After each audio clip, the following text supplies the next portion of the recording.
Hello बच्चों।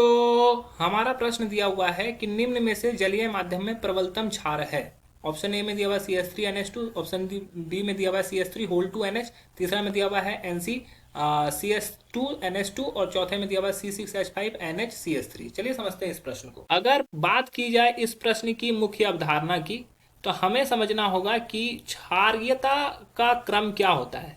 तो क्षारीयता के बारे में अगर हम लोग जाने तो क्षारीयता जो होता है वो सीधा समानुपाती होता है प्लस एम प्रभाव के और प्लस आई प्रभाव के।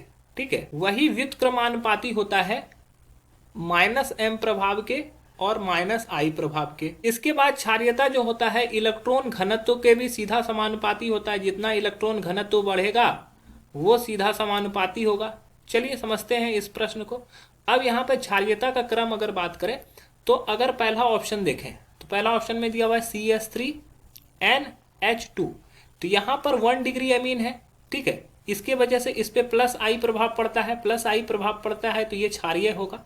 लेकिन ऑप्शन बी में अगर देखें तो ऑप्शन बी में CH3 के 2 प्रभाव पड़ते हैं। यहाँ पर NH हो गया, यहाँ पर ये CH3 दिया हुआ है, तो यहाँ पर दो दो आई प्रभाव पड़ता है, इस CH3 से भी इस CH3 से भी। तो और ये इलेक्ट्रॉन दाता समूह है, अतः यह अपेक्षाकृत अधिक क्षारीय होंगे, अपेक्षाकृत अधिक क्षारीय होंगे।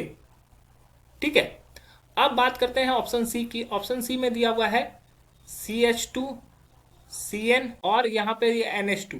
तो ये CN ग्रुप जो होता है जो माइनस आई प्रभाव दिखाता है, माइनस आई प्रभाव दिखाएगा, तो इसकी वजह से क्षारीयता कम होगी।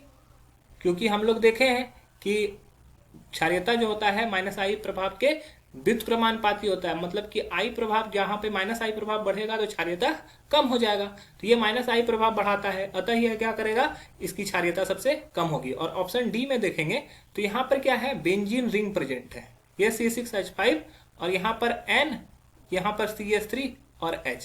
तो यहाँ पर प्लस आई प्रभाव देता है, लेकिन ये चूंकि यहाँ पे अनुनाद संरचना इसमें होता है अतः इसकी क्षारीयता अपेक्षाकृत कम होती है, क्षारीयता कम होती है। तो यहाँ पे सबसे अधिक क्षारीयता कहाँ होगा, जहां पर 2 आई प्रभाव पड़ेगा, मतलब कि ऑप्शन बी में। ऑप्शन बी हमारा सही होगा कि जलीय माध्यम में प्रबलतम क्षार होगा, अन्य ऑप्शन गलत हो जाएंगे। आशा है कि यह प्रश्न आपको समझ में आया होगा। धन्यवाद।